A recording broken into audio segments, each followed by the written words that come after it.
आज 42वां दिन है किसान आंदोलन का। लगातार किसानों के हौसले अभी भी गर्म हैं। बारिश के बीच में और ओलों के बीच में और बढ़ती ठंड के बीच में किसान अभी भी अपनी मांगों को लेकर लगातार आंदोलन पर बैठे हैं। आज 42 दिन बाद भी लगातार किसानों के हौसले बिल्कुल भी डगमगाते नजर नहीं आ रहे हैं। आलम यह है कि उन्होंने कहा है कि लंबी लड़ाई के लिए वो तैयार हैं, लेकिन दुख की बात यह है कि 60 से ज़्यादा किसानों की अब तक मौत हो चुकी है। 60 से ज़्यादा किसानों ने अपनी शहादत इस आंदोलन के लिए दी है। लेकिन उससे भी बड़े दुख की बात यह है कि देश के प्रधानमंत्री ने अब तक इस पूरे मामले को लेकर एक बार भी खेद तक नहीं जताया है। प्रधानमंत्री नरेंद्र मोदी, जो एक बॉलीवुड के कलाकार के मौत के बाद एक ट्वीट करते हुए नजर आते हैं, अक्सर अपनी बात कहते नजर आते हैं, लेकिन किसानों की मौत के बाद अब तक एक बार भी अपनी बात कहते नजर नहीं आए हैं। लेकिन इसी के साथ में अब किसानों ने अपनी इस लड़ाई को और तेज करने का फैसला किया है। आपको बता दें कि कल यानी कि 7 तारीख से पूरे देश में आप देखेंगे कि किस तरीके से किसानों को एकजुट करने की कोशिश की जाएगी। लेकिन इसका एक ट्रेलर आपको यह भी बताते चले कि परेड देखने को मिलेगी। 26 जनवरी को किसानों की ट्रैक्टर मार्च निकलेगा।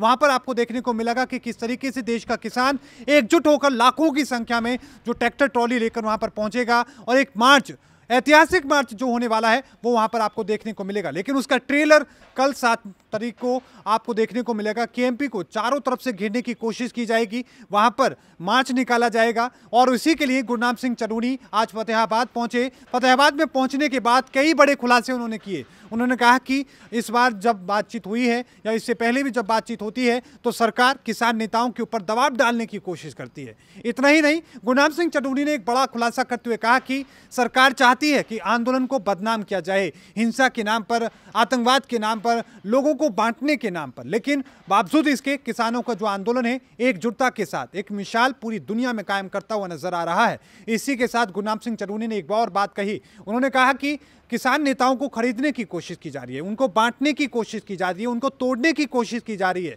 और ये सब काम केंद्र सरकार कर रही है। इतना ही नहीं, डराने खरीदने के साथ साथ आपको ये भी बताते चलें कि सरकार ये चाहती है कि कृषि कानूनों में कानून को रद्द करने के बजाय और बाकी कोई विकल्प निकालकर इस आंदोलन को खत्म किया जाए। लेकिन इन सब के बीच में आपको बताएं कि सीजेआई बोबड़े उनका टिप्पणी सामने आई है, यानी कि सुप्रीम कोर्ट की टिप्पणी सामने आई है। उन्होंने कहा कि अब तक इस पूरे मामले में कोई भी अपडेट नहीं है, कुछ भी चीज़ें बदली नहीं है। जैसा कि पहली स्थिति थी वैसी ही स्थिति आज है। अब तक सरकार और किसानों के बीच में जो बातचीत हुई है उससे कोई समाधान निकलता नजर नहीं आ रहा है। और ऐसे में 11 जनवरी को जितनी भी याचिकाएं हैं, चाहे किसान आंदोलन को लेकर हो या फिर नए कृषि कानूनों के खिलाफ हो, उन तमाम याचिकाओं पर सुनवाई की जाएगी और उस सुनवाई के दौरान क्या कुछ निकलकर सामने आने वाला है ये देखना तो दिलचस्प है। लेकिन इतना ज़रूर है कि जिस तरीके से सीजेआई ने पहले ही अपनी बात कही थी और संकेत दिए थे एक कमेटी बनाने के और कमेटी के जरिए इस समाधान निकालने के, हो सकता है कि कमेटी का गठन किया जाए जिसमें